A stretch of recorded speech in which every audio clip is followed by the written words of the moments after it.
오늘 사무엘상 사울 왕에 대한 이야기 함께 나누도록 하겠습니다.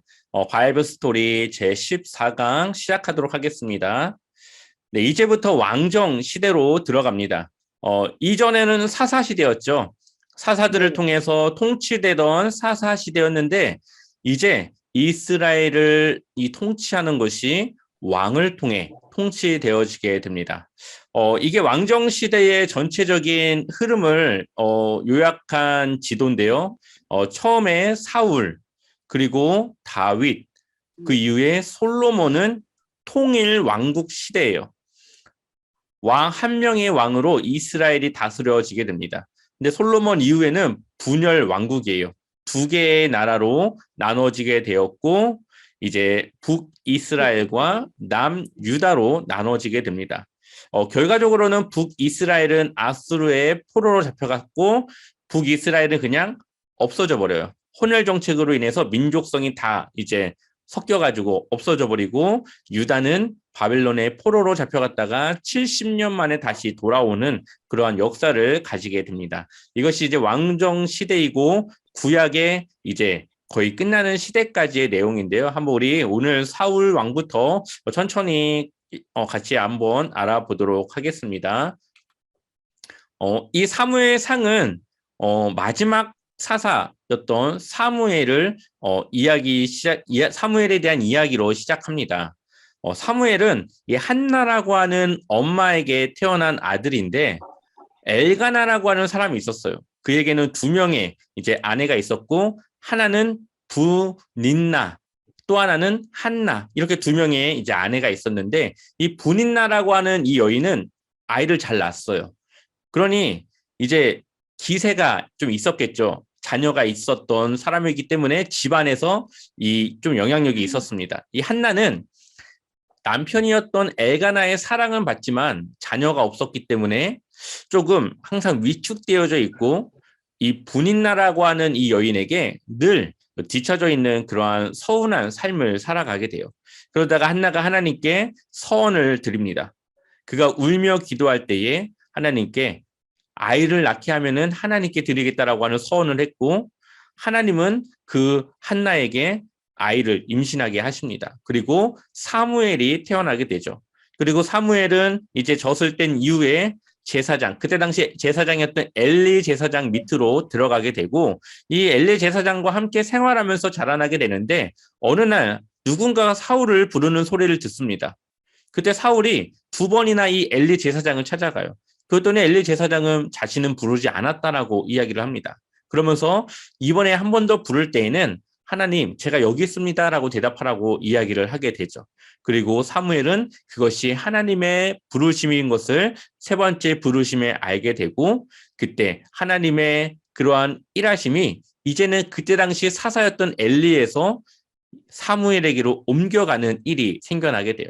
그러면서 엘리 제사장의 그런 게으르고 나태하고 영적으로 민감하지 못했던 부족한 이 제사장의 그 사람을 대신해서 이제는 사무엘을 통해서 하나님이 일하시기 시작합니다.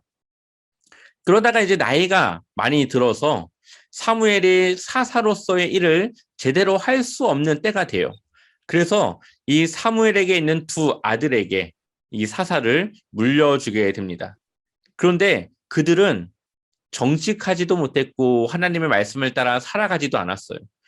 재판을 할 때에 사람들에게 돈을 받고 돈을 준 사람에게 유리한 쪽으로 재판을 하기도 하고 하나님이 말씀하신 그 제사의 역할을 제대로 수행하지도 못합니다. 그러다 보니까 사람들이 새로운 리더를 원하게 되는데 사무엘은 나이가 많아 인도하지 못하고 두 아들은 이 사사로서의 자격을 갖추지 못했으니 자신들에게 새로운 왕을 달라고 요구합니다. 그리고 하나님은 그 요구를 들어주라고 말씀하시죠. 그러면서 이렇게 말씀하십니다. 우리 한번 같이 읽어보겠습니다. 사무엘상 8장 7절의 말씀 함께 읽겠습니다. 여호와께서 사무엘에게 이르시되 백성이 내게 한 말을 다 들으라. 이는 그들이 너를 버림이 아니요 나를 버려 자기들의 왕이 되지 못하게 함이니라. 아멘. 사무엘이 싫어서 새로운 왕을 달라는 것이 아니라 하나님을 그들이 버렸기 때문에 왕을 요구하는 것이라고 하나님께서 말씀하시죠. 지금 사사 시대의 그런 분위기가 계속적으로 이어져 가는 것을 보게 됩니다. 그들에게 왕이 없었고 자기들의 소견대로 행했던 그런 사사 시대의 그 모습이 지속적으로 이어져 나가고 있죠. 그리고 하나님은 그들에게 결국 왕을 세워주게 되는데, 그러면서 사무엘에게 왕이 되었을 때 일어날 일에 대해서 이야기를 하라고 그래요. 첫 번째는 그들이 10분의 1을 이제 나라에 내야 되는 상황이 생기고, 그리고 그들의 자녀들이 전쟁터에 불려나가게 되어지고, 이러한 그들이 희생하고 감수해야 될 일이 있음을 명시하게 됩니다. 그리고 그것을 그들은 괜찮다고 하면서 왕을 요구하게 되는 것이죠. 자, 그러면서 첫 번째 왕으로 세워지는 사람이 바로 이 사울이에요. 사울은 베냐민 지파 출신입니다. 우리 사사기 마지막에 보면은 베냐민 지파가 어떻게 되죠? 거의 초토화가 되어지죠. 작은 지파가 되어지게 되는데, 그 지파의 출신으로 이 사울 왕이 뽑히게 되어지고요. 그 스토리를 좀 보게 되면은 처음에 이 사울이 아버지 기스의 잃어버린 암나귀를 찾으러 그 종과 함께 나섭니다. 하루 종일 찾지만 그 나귀를 찾을 수가 없었어요. 결국은 그들은 여기에 선견자 사무엘이 있음을 기억해내고 이 사무엘을 찾아갑니다. 근데 사무엘이 이 사울을 만났는데 하나님께서 그에게 기름을 부으라고 하셨고, 그 사울이 이스라엘의 왕으로 세워질 것을 말씀하십니다. 이렇게 첫 번째 왕 사울이 이제 사무엘을 만나 기름 붓는 과정들이 나오게 되어지죠. 여기서 보면 사울은 참으로 책임감 있는 사람으로 보입니다. 왜냐하면은 이 암나귀가 물론 중요하겠지만 이 사울이라고 하는 그러한 집안과 또 이것을 밤새도록 찾을 수 없는 이 나귀를 밤새도록 찾는다고 하는 것은 좀 흔하지 않은 그러한 일이죠. 못 찾으면 다시 집으로 돌아갈 수도 있는데, 밤이 새도록 나귀를 찾지 못했지만 그것을 끝까지 포기하지 않고 선견자까지 찾아서 그 나귀의 행방을 찾으려고 하는 이 사울의 모습은 책임감 있는 모습으로 보여지게 됩니다. 그러면서 그가 왕으로 세움받아도 부족함이 없는 그러한 사람으로 보여지게 되어지죠. 그리고 그가 기름 부음을 받고 하나님의 영이 그에게 임하게 됩니다. 그래서 6절 말씀을 보게 되면은 그가 여호와의 영이 크게 임하였고 그가 예언을 하기도 하고 어떻게 됐다고요? 새 사람으로 변하였다. 새 사람이 되었다고 하는 것은 그가 이전과 다른 사람이 되었다는 것을 이야기를 해요. 그리고 9절 말씀을 보게 되면은 그가 사무엘에게서 떠나려고 몸을 돌이킬 때에 하나님이 그에게 무엇을 주셨어요? 새 마음을 주셨고 그가 그날 그 징조도 다 응하니라. 그러니까 하나님의 영이 함께한 그 순간부터 사울은 그 이전과 다른 사람이 되었다는 거죠. 그리고 그의 마음에 새 마음이 이제 들게 됩니다. 그러면서 이제 하나님이 원하시는 왕으로서의 통치가 시작되어지게 되는 것이죠. 우리에게 성령이 임한다고 하는 것은 단지 우리가 하나님을 믿는 것이 아니라 이제 이전과 다른 사람이 되고 이전과 다른 우리의 마음을 갖게 되는 거예요. 그래서 우리가 그 새 사람과 새 마음으로 하나님의 말씀을 따라 살아가는 그리스도인의 삶을 살아가는 것이죠. 그래서 지금은 만민이 다 하나님의 영이 임하는 그런 성령 시대이지 않습니까? 그러니 하나님이 주시는 그 성령을 통하여서 모든 사람들이 하나님의 뜻을 따라 살아가게 되고 그러한 사람들이 많아질수록 하나님의 나라는 이 땅 가운데 점점 더 세워져 나가는 것이죠. 그래서 하나님이 우리에게 원하시는 것은 우리가 단지 구원을 받는 것에 그치는 것이 아니라 구원받은 성도로서 하나님의 나라를 이루며 살아가는 그러한 삶에 더욱더 하나님의 목적과 초점이 있다는 것을 우리가 기억을 해야 되겠죠. 그래서 우리를 새 사람이 되게 하고 새 마음을 주신다. 자, 이렇게 변한 사울.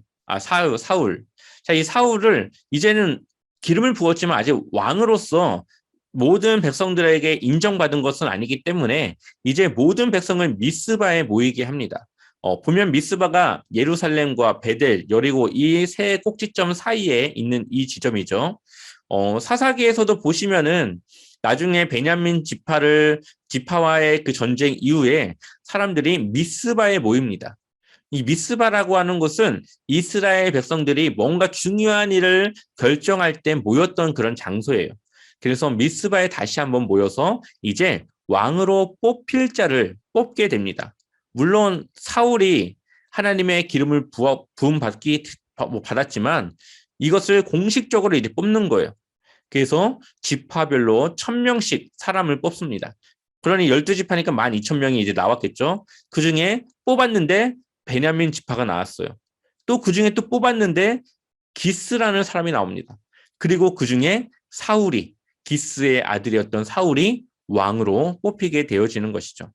하나님이 그를 내정했지만 모든 백성들이 있는 앞에서 공정하게 이 사울이 뽑힘으로써 그가 이제 왕으로 세워지게 됩니다. 그러면서 이제 사울을 소개하려고 불렀는데 사울이 나오지가 않는 거예요. 그래서 찾아봤더니 사울이 어딘가에 숨어 있었습니다. 그러니까 자기가 이제 왕으로 세워지는 것에 대한 쑥스러움, 그리고 자신은 그렇게 세워지기에 부족하다라고 하는 그런 마음이 이 사울에게는 있었던 걸로 보입니다. 자, 23절 말씀 한번 우리 읽어볼까요? 사무엘상 10장 23절 함께 읽어보겠습니다. 그들이 달려가서 거기서 그를 데려오매 그가 백성 중에 서니 다른 사람보다 어깨 위만큼 컸더라. 이 다른 사람보다 어깨 위만큼 컸다라는 것은 이때 당시 왕으로서 아주 중요한 조건입니다. 왜냐? 이때 당시 왕은 전쟁을 해야 됐고 다른 사람들보다 덩치라던가 힘이라던가 싸움에 능한 자여야 됐어요. 그러니 다른 사람보다 어깨 위만큼 크다라고 하는 그의 신장, 그의 외모는 왕으로서 부족함이 없음을 보여주는 것이죠. 그리고 24절에 사무엘이 모든 백성에게 이르되 너희는 여호와께서 택하신 자를 보느냐? 모든 백성 중에 짝할 이가 없느니라. 그러니까 비교할 사람이 없다는 거죠. 모든 백성이 왕의 만세를 외쳐 부르니라. 그러니까는 사울이 왕으로 뽑힌 거에 대해서 모든 백성들이 다 만족했고 기뻐했습니다. 이제 이스라엘이라고 하는 나라는 이 사울을 중심으로 아주 강력한 군대의 역할을 할 수 있을 거라고 하는 기대가 있게 된 것이죠. 그런데 2년 후 사울이 왕으로 세워진 2년 후부터는 이 사울의 모습이 달라져요. 처음에는 사울이 책임감이 있는 모습이었고 또 그를 소개할 때에 쑥스러워서 숨어있던 그의 겸손하고 정말 하나님 앞에 낮아진 그의 모습이 2년 후에는 전혀 다른 모습으로 바뀌어지게 됩니다. 한번 우리 9절 말씀을 한번 읽어볼까요? 9절 말씀 함께 읽어보겠습니다. 사울이 이르되 번제와 화목제물을 이리로 가져오라 하여 번제를 드렸더니 아멘. 이게 어떤 상황이냐면은 블레셋과의 전투를 해야 돼요. 근데 사무엘이 하나님께 제사를 드려서 하나님의 뜻을 구하고 그들이 하나님이 가라 했을 때의 전쟁을 나가야 되는데 7일 동안 7일 후에 오겠다고 하는 이 사무엘이 오지 않는 겁니다. 마음이 급했던 사울은 이 사무엘이 도착하기도 전에 자신의 임의로 번제와 화목제물로 가져오라고 해서 자신이 제사장도 아닌 그 사울이 이 제사를 드리게 돼요. 그리고 10절에 번제 드리기를 마치자 누가 왔어요? 사무엘이 온지라. 사울이 나가 맞으며 무난하매. 그러면서 사울은 자신의 잘못은 생각하지 않고 아무 일도 없다는 듯이 사무엘을 가서 맞이하게 됩니다. 그때에 사무엘이 이렇게 말하죠. 함께 읽어볼까요? 14절 말씀 함께 읽겠습니다. 지금은 왕의 나라가 길지 못할 것이라 여호와께서 왕에게 명령하신 바를 왕이 지키지 아니하였으므로 여호와께서 그의 마음에 맞는 사람을 구하여 여호와께서 그를 그의 백성의 지도자로 삼으셨느니라 하고 아멘. 자, 여호와께서 하나님께서 사울 왕에게 명령하신 바를 그가 지키지 않았고 결국 그 마음을 하나님께로부터 마음이 떠난 이 사울을 더 이상 하나님은 왕으로 세울 수 없음을 보게 됩니다. 그리고 새로운 지도자, 새로운 왕을 이제 찾기 시작하는 것이죠. 근데 하나님이 한 번의 기회를 더 줍니다. 그것이 바로 이 아말렉과의 전투예요. 아말렉과 왜 싸우게 되느냐?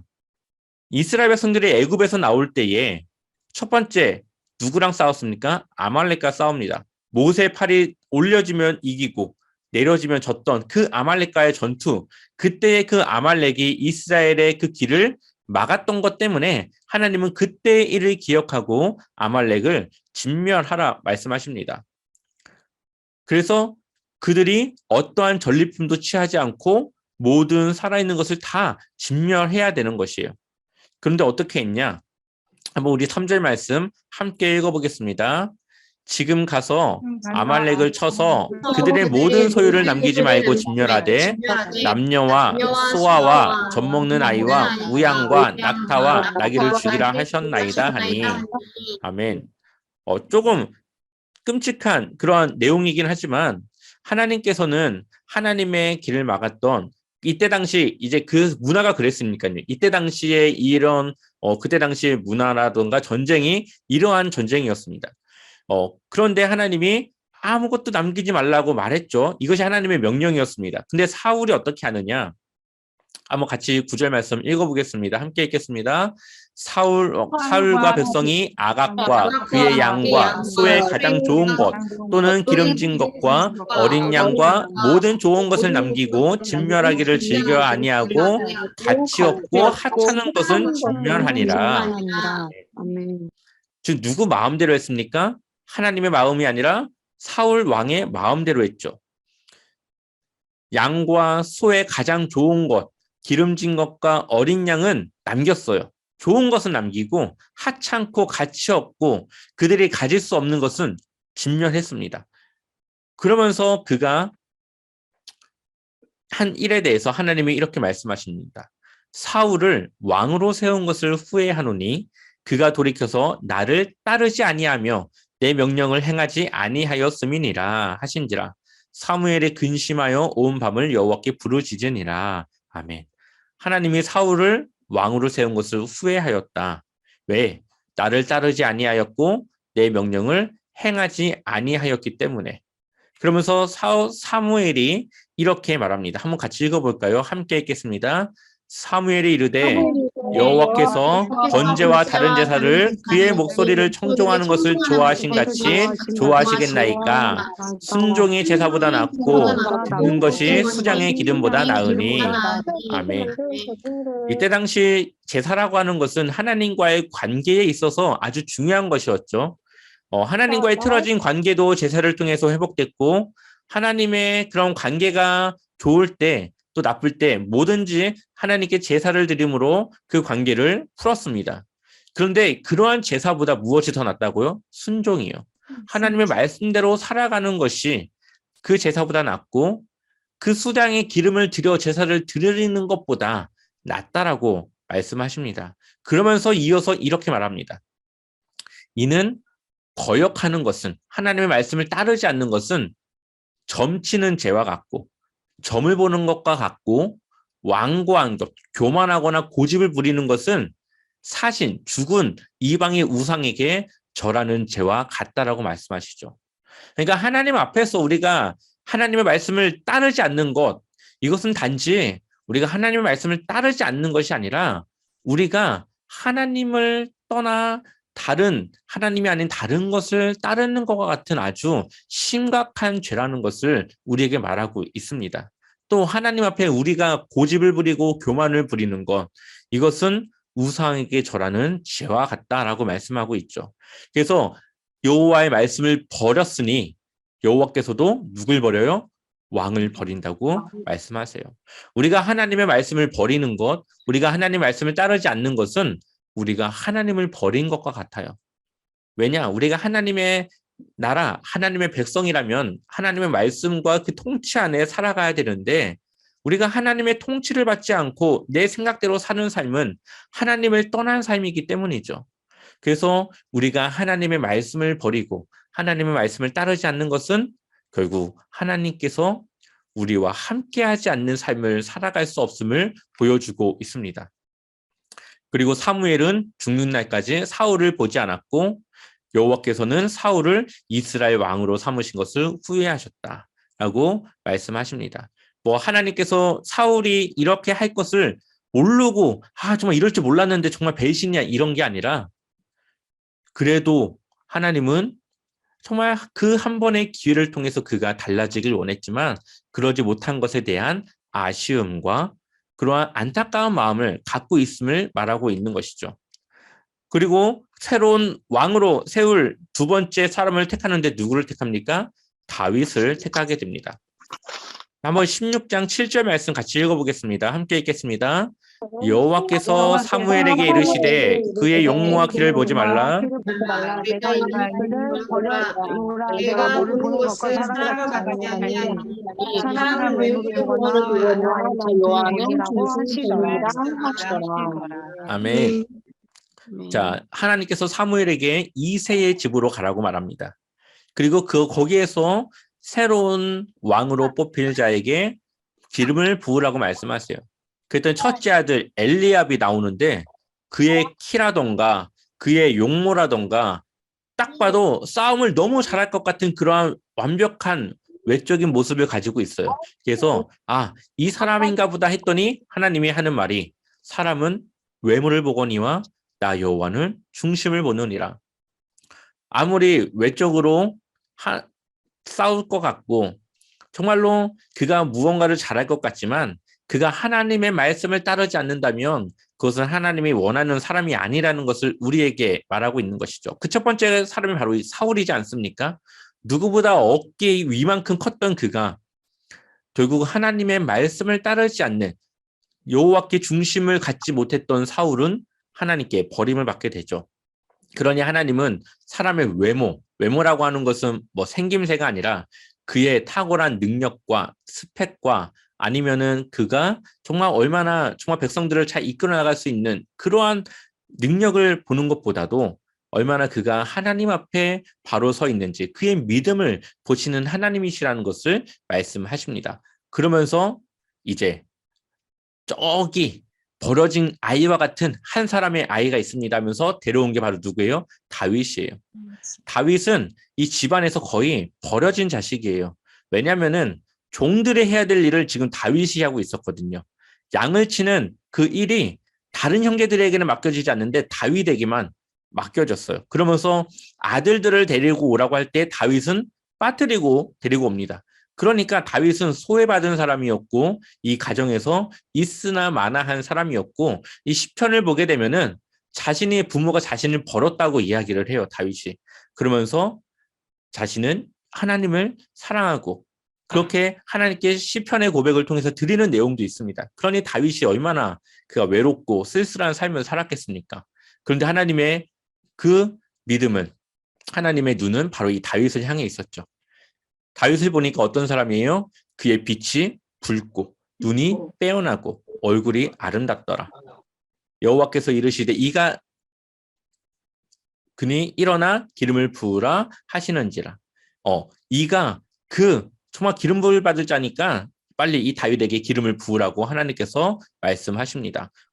우리가 한 가지 오해하지 말아야 될 것은 다윗이 어리다고 했지만 약간 한 18세에서 20세 정도의 약간 이 정도의 나이대였고 그리고 다윗이 키가 작지 않습니다. 지금으로 치자면 한 180 이상은 됐을 거예요.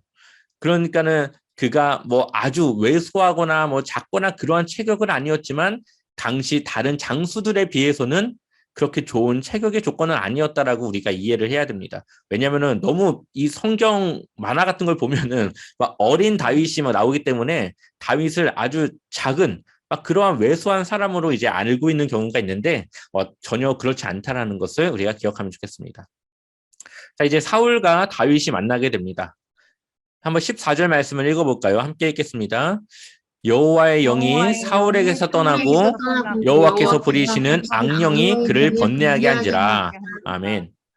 자, 하나님의 영이 사울에게서 떠났죠. 이제 하나님이 후회하셨고 이제 다윗에게 기름을 붓고 난 이후에 이제 사울에게서 하나님의 영이 떠납니다. 그러면서 여호와께서 부리시는 악령. 그렇다고 하나님이 뭐 악령의 최고봉이 아니라 이 세상의 모든 피조물은 하나님의 주권 아래 있다는 거예요. 그래서 사탄도 하나님의 권위 아래 있음을 보여주는 거죠. 그래서 욥의 이야기에서도 많은 논쟁들이 있지만 이 사탄도 하나님의 이 권위 앞에서, 주권 앞에서 하나님의 말씀을 듣는 그러한 피조물인 것을 우리가 기억한다면은 좋겠습니다. 그래서 하나님께서 그러한 일들을 통해서 이 사울을 힘들게 합니다. 그러니까 사울이 제발 이것 좀 잠재울 수 있도록 수금을 잘 타는 누군가를 좀 불러달라 이야기했더니 한 종이 이렇게 말합니다. 소년 중 한 사람이 대답하여 이르되 내가 베들레헴 사람 이새의 아들을 본즉 수금을 탈 줄 알고 용기와 무용과 구변이 있는 준수한 자라 여호와께서 그와 함께 계시더이다 하더라. 아멘. 그러니까 이 다윗이 꽤나 그래도 유명했던 것 같습니다. 그래서 그가 용기와 무용과, 그러니까 싸움을 잘한다는 거예요. 싸움을 잘하고 그가 구변이 있는 준수한 자라, 아주 능력 있는 자라, 그리고 그는 하나님과 함께 하신다. 그러면서 그를 소개시켜 줍니다. 그리고 다윗이 이 사울의 그 힘든 부분들을 해결하기 위해서 옵니다. 그리고 하나님께서 부리시는 악령이 사울에게 이를 때에 다윗이 수금을 들고 와서 손으로 탄즉 사울이 상쾌하여 낫고 악령이 그에게서 떠나더라. 아멘. 그래서 다윗과 사울이 이렇게 만남을 갖게 됩니다. 그리고 이제 17장부터는 이제 사울과 다윗의 이제 얽히고 설킨 이야기들이 이제 시작이 되어지죠. 그 이야기는 이제 다음 주에 우리가 함께 나누도록 하겠습니다. 오늘은 딱 사울 왕까지의 이야기고요. 이제 다음 주 사울과 다윗의 그 함께하는 그 스토리를 함께 나누도록 하겠습니다. 그래서 제15강 사무엘상 사울 왕과 다윗. 그래서 왕의 자리를 아들 요나단에게 주려고 하는 사울과 또 하나님이 다윗을 통해 새로운 왕으로 세우려고 하는 그러한 두 사람의 이야기가 함께 다음 주 들려주도록 하겠습니다. 오늘 강의 여기서 마치도록 하겠습니다. 감사합니다.